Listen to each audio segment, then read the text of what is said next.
നമുക്ക് ബാലിന്റെയും ഗോമതിയുടെയും നാളത്തെ നല്ലൊരു കഥ കേട്ടാലോ? വീഡിയോ ഇഷ്ടപ്പെടുവാണെങ്കിൽ ഒന്ന് ഹൈപ്പ് ചെയ്യാൻ മറക്കരുതേ. ആദ്യമായി കാണുന്നവരാണെങ്കിൽ സബ്സ്ക്രൈബ് ചെയ്തു കേട്ടോ.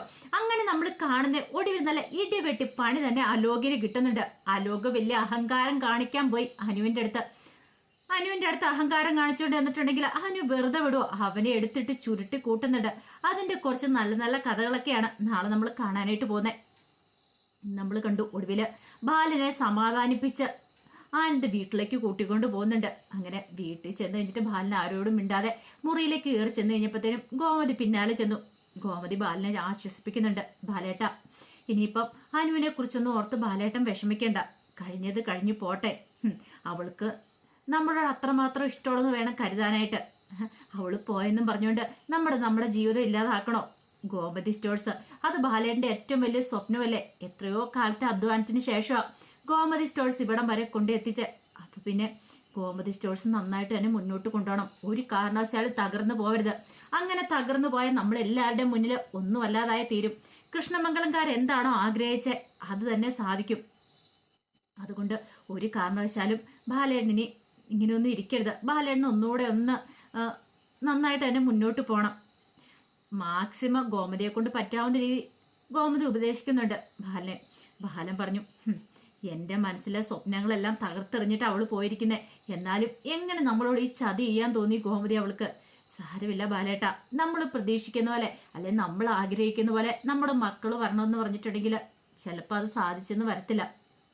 അപ്പോഴേക്കും ബാലൻ ചോദിച്ചു, ഒരു പക്ഷേ അന്ന് നീ ഇറങ്ങിപ്പോന്നത് അതുകൊണ്ടാണ് ഇപ്പം നമ്മുടെ മോൾ ഇറങ്ങിപ്പോയെന്ന് നിനക്ക് തോന്നുന്നുണ്ടോ? ഒരിക്കലും ഇല്ല ബാലേട്ട, ഞാൻ ഇറങ്ങിപ്പോകുന്നത് ബാലേട്ടനെ പോലെ നല്ലവനായ ഒരാളുടെ കൂടെയാ. പക്ഷെ അവൾ ഇറങ്ങിപ്പോയേക്കുന്നോ അലോകിനോടൊപ്പം. അത് ഓർത്തിട്ടാ എനിക്ക് നല്ലൊരു ഭയം. അലോകിനോടൊപ്പമുള്ള അവളുടെ ജീവിതം എന്തായി തീരുന്നോർത്തിട്ട് എനിക്ക് പേടിയുണ്ട്. പിന്നെ ഞാൻ വിചാരിക്കും അവളായിട്ടെടുത്ത തീരുമാനമല്ലേ, അപ്പം പിന്നെ അവൾ എന്ത് വന്നാലും അവൾക്ക് അനുഭവിക്കാനായിട്ട് അതിനുള്ള ത്രാണി ഉണ്ടായതുകൊണ്ടായിരിക്കും. അതിനകത്ത് ഇപ്പം നമുക്കിനി ഒന്നും പറയാനായിട്ട് പറ്റില്ല. ബാലൻ പറഞ്ഞു, എന്നാലും അവനെ പോലുള്ള ഒരുത്തൻ്റെ കൂടെ അല്ലാതെ വേറെ ആരുടെ കൂടെ പോയാലും പ്രശ്നമില്ലായിരുന്നു. ബാലൻ അതൊക്കെ ഓർക്കും വിഷമം. രാവിലത്തെ കാര്യങ്ങൾ തൻ്റെ മുന്നിൽ വെച്ചാണ് അനുവിനെ ചീത്ത പറഞ്ഞേ. അത് പക്ഷെ ഗോമതിയോട് പറയാൻ പറ്റില്ല. ഗോമതിയോട് പറഞ്ഞിട്ടുണ്ടെങ്കിൽ ഗോമതിക്കും അത് സങ്കടമാവും. അതുകൊണ്ട് ബാലൻ അതിനെക്കുറിച്ച് കൂടുതലൊന്നും പറയാൻ പോയില്ല. ഈ സമയത്ത് അലോകിൻ്റെ അടുത്ത് അച്യുതൻ ചെന്നിട്ട് പറഞ്ഞു, ഒരു കാര്യം എനിക്ക് ഉറപ്പാ, അവൾ വ്യക്തമായ പ്ലാനിങ്ങോടുകൂടിയാണ് മുന്നോട്ട് പോയിരിക്കുന്നത്. നമ്മളെ അല്ലെങ്കിൽ ഈ കുടുംബത്തെ ചതിക്കാനായിട്ടാണ് അവളുടെ തീരുമാനം. അവൾ ഇങ്ങോട്ടേക്ക് വന്നതുപോലും പ്രതികാരം ചെയ്യാൻ വേണ്ടിയിട്ടാണ്. എനിക്ക് തോന്നേ ഗോമതി സ്റ്റോഴ്സ് ബാലനാണോ അവളെ ഇങ്ങോട്ടേക്ക് പറഞ്ഞു വിട്ടേന്ന് സംശയമുണ്ട്. ഒരു നിമിഷം അലോക് ഞെട്ടിപ്പോയി.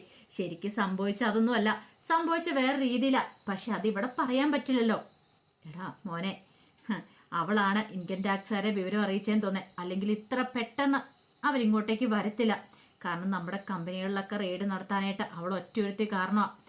അവൾ കാരണം ഈ പ്രശ്നങ്ങളൊക്കെ ഉണ്ടായത്. അല്ലായിരുന്നെങ്കിൽ ഇങ്ങനെയൊന്നും സംഭവിക്കില്ലായിരുന്നു. നമുക്ക് ലക്ഷങ്ങളുടെ നഷ്ടം, ലക്ഷങ്ങളെല്ലാം കൂടെ നോക്കുമ്പോഴത്തേന് ഇപ്പോൾ കോടികളുടെ നഷ്ടം തന്നെ ഉണ്ടായിട്ടുണ്ട്. ഇവിടെ നിന്ന് പിടിച്ചെടുത്തും പിന്നെ മില്ലിൽ നിന്ന് പിടിച്ചെടുത്ത തുകകളെല്ലാം കോടികളുടെ നഷ്ടം.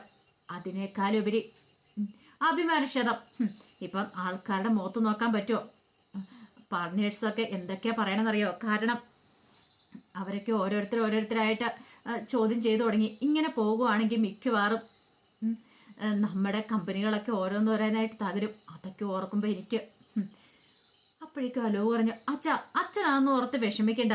അവൾക്ക് ഇതിനകത്ത് പങ്കുണ്ടെങ്കിലോ ഉറപ്പായിട്ടും അവളെ ഞാൻ ഇഷ എണ്ണാറ് വരപ്പിക്കും. അച്ഛൻ കണ്ടു, അച്ഛൻ ധൈര്യമായിട്ടിരിക്കുക. എടാ മോനെ, അവളെ അങ്ങനെ വെറുതെ വിട്ടിട്ട് കാര്യമില്ല. ഞാൻ ചോദിച്ചോളാം അച്ഛാ, ഉറപ്പായിട്ടും ഞാൻ ചോദിച്ചോളാം. അച്ഛൻ പേടിക്കൊന്നും വേണ്ട. അവളാണ് ഇതിൻ്റെ പിന്നിലെങ്കിൽ ഞാൻ അവളെ വെറുതെ വിടില്ല എന്ന് പറഞ്ഞു. അലോകിന് ഭയങ്കര ആത്മവിശ്വാസമായിരുന്നു. അനുവിനെ അങ്ങോട്ട് കടുകിനകത്തേക്ക് കയറ്റും എന്നുള്ള രീതിയിൽ അലോക് പറയണേ. അങ്ങനെ ഒടുവിൽ അലോക് മുറിയിലേക്ക് എന്ന് കഴിഞ്ഞപ്പോൾ അനുസരി ബെഡിലിരിക്കുന്നുണ്ട്. അലോക് അനുവിൻ്റെ അടുത്തേക്ക് വന്നു. എന്നിട്ട് ചോദിച്ചു, സത്യം പറയടി, നീയാണോ ഇൻകം ടാക്സുകാരെ വിവരം അറിയിച്ചെന്ന് ചോദിച്ചു. എന്ത് റെയ്ഡ് നടത്താൻ വേണ്ടിയിട്ട്? ഞാനോ? അതെ, നീ തന്നെ അത് ചെയ്തേ. നീയോ അത് ചെയ്യത്തോളെന്ന് പറഞ്ഞു. അത് കേട്ടപ്പോൾ അനുശ്രീക്ക് നല്ല ദേഷ്യം വന്നു. അനുശ്രീ പറഞ്ഞു, അലോകിന് എന്തേലും തെളിവുണ്ടോയെന്ന് ചോദിച്ചു. തെളിവ് എനിക്കറിയാടി, ഈ കുടുംബത്തെ തകർക്കാൻ വേണ്ടിയിട്ടല്ലേ നീ ഇങ്ങോട്ട് വന്നേ. അപ്പോഴേക്കും അനുശ്രീ പറഞ്ഞു, ആണെങ്കിൽ നീ എന്താ വിചാരിച്ചോണ്ടിരുന്നേ? എന്നെ എൻ്റെ കുടുംബത്തെ ചതിച്ചിട്ട് സ്വസ്ഥതയോടെ സമാധാനത്തോടെ ജീവിക്കാന്നോ? അത് വെറുതെ അലോകെ. എടി അപ്പം നീ മനഃപൂർവ്വം അല്ലേ എന്നും പറഞ്ഞുകൊണ്ട് അനുവിനെ അടിക്കാനായിട്ട് വന്നു. ഒട്ടും മടിച്ചില്ല അനു കൈ അങ്ങ് തട്ടിമാറ്റിയിട്ട് അവന്റെ മൂക്കിനോട് ഒറ്റ ഇടിയായിരുന്നു. മൂക്ക് പൊത്തി അവൻ അവിടെ ഇരുന്നു പോയി. മൂക്കിന്റെ പാലം തകർന്ന് അവന് തോന്നി. പിന്നീട് രണ്ട് കൈ കൊടുത്ത് രണ്ട് കവളത്ത് ആഞ്ഞ് രണ്ടടിയായിരുന്നു. അയ്യോ പൊത്തോന്ന് കറഞ്ഞുപോയി അലോകിനൊന്നും ചെയ്യാൻ പറ്റില്ല. പിന്നെ ഇടിയുടെ അഭിഷേകമായിരുന്നു അവിടെ. എടാ നീ എന്നെ ഇങ്ങോട്ട് കൊണ്ടുവന്ന് നിന്റെ കഷ്ടകാലത്തിനാ. നീ സ്വപ്നത്തിൽ പോലും കരുതി കാണില്ല അനു ഇങ്ങനെ പ്രതികരിക്കുന്ന. നിന്റെ വാലാട്ടിപ്പട്ടിയായിട്ട് നിന്റെ പിന്നാലെ നടക്കുമെന്ന് കരുതിയില്ലേ? എൻ്റെ മോർഫ് ചെയ്ത ചിത്രങ്ങളൊക്കെ അയച്ച് നീ എന്നെ അങ്ങോട്ട് ഭീഷണിപ്പെടുത്തി ഒന്നും അല്ലാതാക്കി എൻ്റെ വിവാഹവും മുടക്കി സ്വസ്ഥതയോടെ സമാധാനത്തോടും കൂടി നിനക്ക് കോടീശ്വരിയായ പെണ്ണിനെ കിട്ടി സുഖമായിട്ട് ജീവിക്കാന്ന് വിചാരിച്ചില്ലേ? വെറുതെടാ.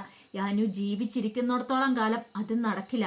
ഞാൻ ഇങ്ങോട്ടേക്ക് വന്നിട്ടുണ്ടെങ്കിൽ നിന്നോടും നിന്റെ കുടുംബത്തോടും കൃഷ്ണമംഗലത്തോടും ചെയ്യാനുള്ള പ്രതികാരമായിട്ടാ. ആ പ്രതികാരം തീർക്കാതെ ഞാൻ പോവില്ലടാ. ഒന്നും വല്ലാതാക്കി തീർക്കും ഞാൻ ഈ കൃഷ്ണമംഗലത്തെ. നിന്റെ അച്ഛനെയൊക്കെ എൻ്റെ അച്ഛനോടും അമ്മയോടും ഒക്കെ ആരൊക്കെ ചതി ചെയ്തിട്ടുണ്ടോ അവരോടൊക്കെ ഞാൻ കണക്ക് പറയും. ഒന്നും അറിയത്തില്ലാത്ത മീനാക്ഷി ചേച്ചിനെ പോലീസ് ലോക്കപ്പിൽ കയറ്റിയതാ നീയും നിന്റെ അച്ഛനൊക്കെ ചേർന്നിട്ട്. അപ്പം നിന്നെയൊക്കെ വെറുതെ വിടണോ? ഒരിക്കലും വെറുതെ വിടലടാ. ഇപ്പോൾ ഉള്ളത് കള്ളക്കേസല്ല. പക്ഷെ മീനാക്ഷി ചേച്ചിയൊക്കെ നീ എതിരെ കൊടുത്ത കള്ളക്കേസായിരുന്നു. പക്ഷേങ്കിൽ ഇപ്പം നിനക്കൊക്കെ എതിരെ വന്നിരിക്കുന്നേ നീയൊക്കെ ഇതിൻ്റെ പിന്നാലെ തന്നെ പോകേണ്ട വരും. അനുഭവിക്കടാന്നും പറഞ്ഞു അവിടെ ഇട്ടിട്ട് രണ്ട് ചവിട്ടോടെ കൊടുക്കുവാണ്. അലോകിൻ്റെ കരച്ചിൽ കേട്ട് കഴിഞ്ഞപ്പോഴത്തേനും പുറത്തുനിന്ന് എല്ലാവരും ഓടി വരുവാണ്.